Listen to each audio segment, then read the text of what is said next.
All right, what's up, everybody? I'm so thrilled that online poker is back in 46 states. In fact, it has been 5,062 days since Black Friday, but we're turning the page on that, I hope, and getting back into online poker. So I'm just going to jump right in here to the analysis. As you can see, I have the King 9 of clubs and the very first hand of the session, and I go ahead and raise it up since I've already got a little bit in there from my posting of the big blind to get in the game. I might as well defend that and show some strength. And I get three callers. The flop comes Jack 6 King 2 spades. That's pretty favorable. I decide to take the quarter pot bet approach. I get two folds, and now it's just down to me and the big blind or the small blind.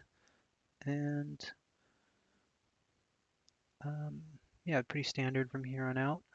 He decides to look me up for another, about a third pot bet. Very mediocre holding. For my third hand of the session, I'm dealt a beautiful pocket aces, the best hand ever created, and it folds all the way to the small blind, who goes ahead and limps in. I was suspecting I might get a walk on this hand, but fortunately, he goes ahead and also calls my raise.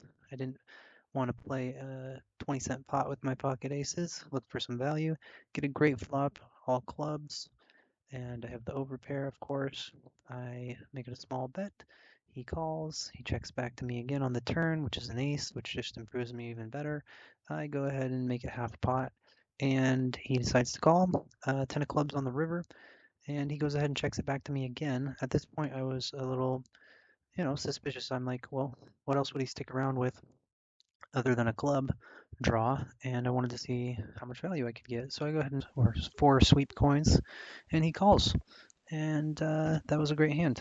Happily, he made the wrong call, and I think I got pretty much all I could have out of him. Um, Perhaps he would have called all of it, but uh, we'll never know.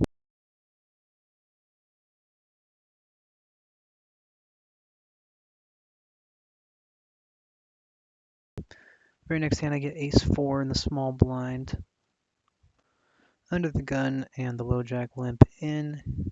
The dealer folds. I go ahead and limp in as well, and the big blind rips it up. One sweep coin, and at that point, the hand is over for yours truly. So in the next hand, which is my sixth hand of the session, I'm dealt pocket fives, and this will be the fourth hand that I've played.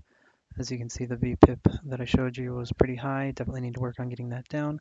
I go ahead and pop it up to 4x. I get a call from the dealer, from the small blind, and from under the gun player.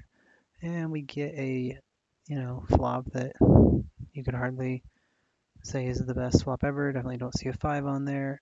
It's fairly low. It's black like my cards, which is nice. And then I get a club on the turn. It checks through. Another club on the river. Definitely wish that club didn't show up. For some reason, I was tempted to call. Perhaps he is bluffing every once in a while, but I was dead the whole way. So, not my best moment there, but I will learn from that. The next hand that I pick up to play is hand number 12, so this gets my VPIP down to 50% for the session. Um, Still too high, but again, we're trending in the right direction. I'm on the button. Under the gun raises to 60. The cutoff calls. I go ahead and call as well in position. We then have a 3-bet from the small blind, and at this point the hand is over for 10-9 of clubs. Just two hands later, I'm dealt Jack 10 of hearts in the low jack. It goes fold, fold, limp by the player in middle position. I decided to make it 4x with my suited Broadway connected cards. We get a fold from the big blind and the dealer. Small blind gets out of the way after using up all his clock, and the big blind follows suit until it gets back to the middle position limper, who goes ahead and folds as well. So it's nice to pick up a little win like that for not very much risk. 6 hands later, which just felt like an eternity for me, I'm dealt Jack 7 of clubs under the gun +1. And for some reason, this looked pretty good to me. I make it 4x. Definitely a mistake. Definitely would be better to just fold and get out of the way with this, very unplayable hand. The cutoff makes it $1, and when it gets back to me, I am out of there. Could have saved myself 40 cents by folding it like I should have. And the next playable hand is hand number 23. I get ace-5 of diamonds in the big blind with an early raise from the under the gun player and a re-raise by under the gun +1 and a limp from under the gun +3, who has been playing very passive or very aggressively and just playing a lot of hands that don't really make any sense. So I wasn't upset to see that. And then the hijack raises to 10x. At this point, it finally gets back to me. I see a lot of action in front of me, some dead money in the pot. I decide that this might be a good play for a squeeze. Hard to believe anyone is strong at this point, just given what I was seeing prior to this. And to no surprise, the aggressive player who's trying to punt off his stack goes ahead and goes all in for 5, which is not a complete bet, so I can't re-jam here, which would have been ideal, but since I can't, I just put the $1.90 in, and we don't see a great flop. Obviously, so it goes check, check. We get a club on the turn, which, maybe this would be arguably a good spot to jam all in, but I took the passive route and left it to him, and he goes ahead and goes all in with his ace-10, which is pretty weak holding, giving the action, but not quite as weak as the 10-6 from the squirrely player who was in under the gun +3. I think that the low jack ended up folding the best hand pre-flop in this spot, if you wanted my assessment on that. All right, hand number 24, we're dealt ace-5 again. This time we have a spade and a club. And this time we are in the small blind. It finally gets to me with one raise out in front and a call. I go ahead and limp, defending my small blind. We get 2 more callers, and we go to a flop of ace, king, queen. So I have top pair, pretty atrocious kicker. But all things considered, this is a decent holding, I would say, in the spot. We get a bet from one of our antagonists, and I go ahead and put max pressure on his holding, and he calls, but we get a fortunate run out by being able to split the pot, so that worked out just fine. For the last hand, I am dealt the beautiful 3 deuce of spades in the cutoff, suited and connected. Can't go wrong with that. Under the gun limps in, and so does the low jack. Under the gun limps in, and so does the hijack. I'm in the cutoff. I go ahead and join the party. It gets folded to the small blind, who makes it 5x, which scares absolutely nobody away.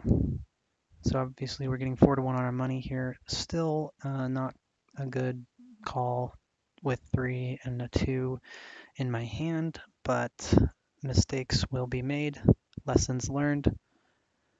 We go to the flop of king, queen, ace, 2 spades, just enough to get us in trouble. First to act makes it a $1.50, opening the door for us to fold our hand. Unfortunately, we see that we're getting 4-1 on our money again, thinking that we have the pot odds to call, if a spade hits, and a spade does hit on the turn. And action slows down, goes check all the way through to me. I think to myself, well, I have a flush, must have the best hand. I go all in, hoping to get through, but regretfully, I do get called, and I see the bad news shortly. This is why playing a 3 and a 2 is just not advisable. I could have even had the third worst flush, but uh, definitely didn't have the best flush. So we lose. We are stuck $40 at this point.